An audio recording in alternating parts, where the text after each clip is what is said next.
문학은 무엇을 할 수 있는가? 문학은 좀 시간 낭비적이지 않느냐? 문학은 좀 감정이 너무 해프지 않느냐? 예를 들자면 뭐 생산성 있는 걸 찾아낼 수가 있는가? 그래서 점점 문학에 대한 그 회의들을 하게 되죠. 그러나 우리 지금 뭐 AI 시대다, 4차 산업혁명이다, 그렇게 해서 지금 고도로 발달돼가는, 지금은 이제 거의 우리가 나의 머리로 기억하는 경우들이 상당히 많지 않은 것 같아요. 예를 들자면 전화번호 몇 가지 기억을 하십니까? 우리 전화번호를 예전에는 뭐 거의 한 열 몇 가지의 전화번호도 다 기억을 했던 것 같아요. 그런데 이제는 가장 친한 우리 가족, 친구들 전화번호도 우리가 기억을 못해요. 왜냐하면 전부 기계가 기억을 해주지 않습니까? 핸드폰에 단축키가 다 기억을 해줘요. 1번, 2번, 3번, 4번 누르면 그 기계가 기억을 해줘요. 그 다음에 지금 공부도 여러분들 보십시오. 학교에서 공부를 하면 학생들이 예전에는 필기하느라고 칠판을 보고 선생님 말씀에 집중을 하고 그렇게 하지만 지금은 공부를 안 하고 이렇게 이제 설명 듣고 있다가 나중에 칠판이 다 채워지면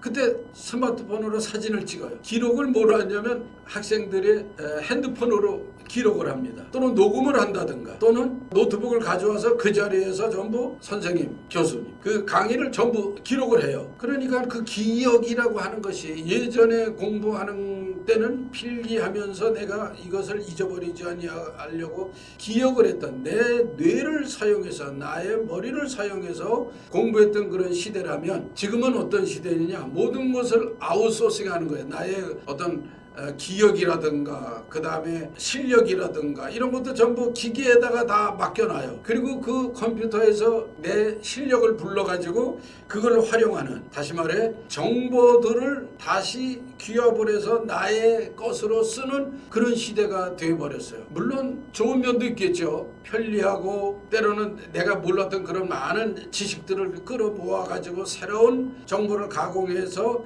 하는 그런 그 시대의 유익함도 있겠습니다만, 그래서 지금 시대는 누가 빨리 정보를 모아서 나름대로 정리하느냐가 사실은 실력의 차이다 이렇게 얘기하기도 합니다만, 그런데 여기에서 나타나는 현상이 뭐냐면 비인간화라고 하죠. 그러니까 내가 느끼고 내가 스스로 체험하고 내가 기억하고 내가 해결해야 될 것을 내가 해결하지 않고 전부 밖에서 가져오는 거예요. 야, 거기에는 이 전문가가 있고 이 문제는 이 전문가가 있고 여기에는 이 전문가가 있으니까 나는 컴퓨터 앞에 앉아서 검색해서 가지고 오면 돼. 그러니까 나는 고민을 안 하는 거죠.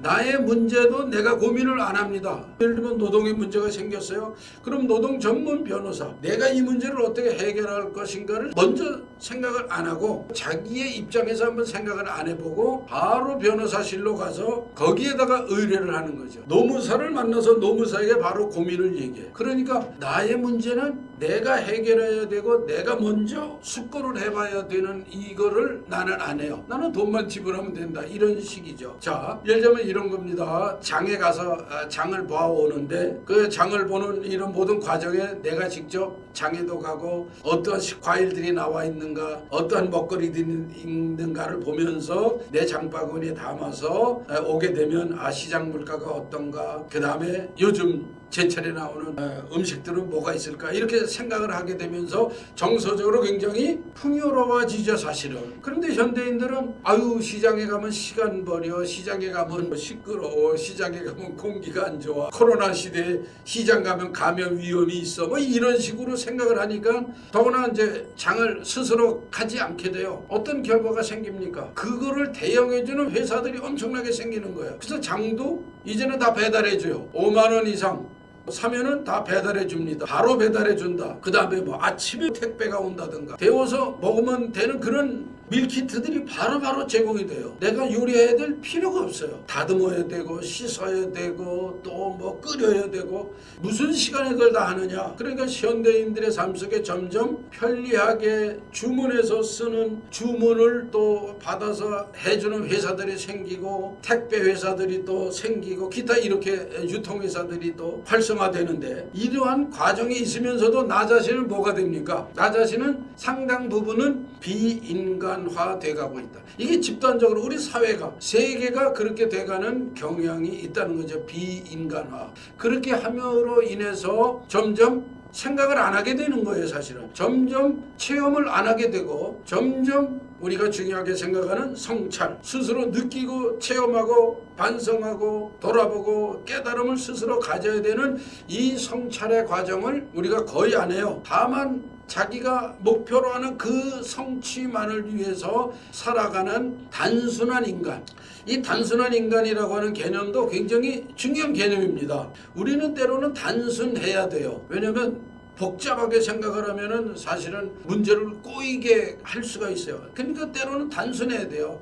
물도 단순한 물이 좋습니다. 물은 뭐 여러 가지 타가지고 탄산 타가지고 설탕 타가지고 이거 먹는 그렇게 여러 성분들이 들어있는 물 별로 좋은 게 아니죠. 맛도 단순한 맛일수록 우리가 더 맛의 본질을 느낄 수가 있는 거죠. 그래서 단순함이라고 하는 거는 좋은 거예요. 우리의 삶의 단순성, 우리 생활이 단순하다라고 하는 거는 어떻게 보면 건강한 겁니다. 나는 단순해. 아침에 몇 시에 일어나고 또 출근하고 그 다음에 일하다가 저녁에 퇴근하고 그리고 예배드릴 시간은 몇 시고 어떻게 하고 이렇게 하고 이렇게 단순하다. 이게 굉장히 사실은 건강한 삶이에요.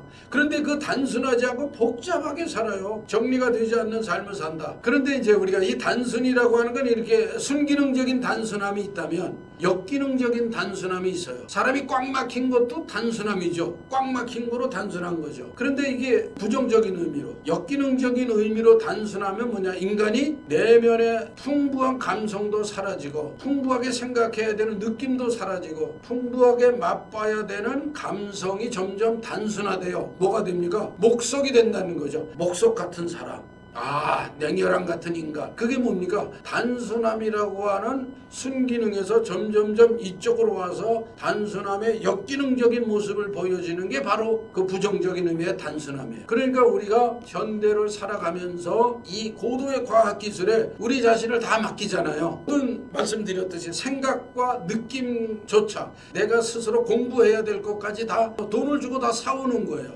학생들이 학원에 가서 공부하는 거 좋은 거죠. 사교육 뭐 괜찮은 겁니다. 순기능적인 거죠. 그러나 사교육 역기능이 있습니다. 그게 뭡니까? 예를 들면 역사 공부예요. 그러면 자기가 체험학습 같은 데 가서 박물관도 가보고 유적도 가보고 이렇게 해가지고 그 역사를 알게 될 때 더 자기의 어떤 자의식이 있는 역사적인 판단, 인식이 되는데 학원에 가서 학원 선생님이 딱 요약해 준 걸 공부합니다. 몇 년 뒤에는 무슨 사건이 있었고 몇 년 뒤에는 무슨 사건이 있었고 요거에는 시험은 무슨 문제가 잘 나오니까 요거 공부해라. 이런 때 답은 뭐다. 이렇게 딱 공부를 해요. 그러니까 역사가 가지고 있는 의미, 역사가 가지고 있는 가치관을 공부하는 게 아니라 답을 공부하는 거예요.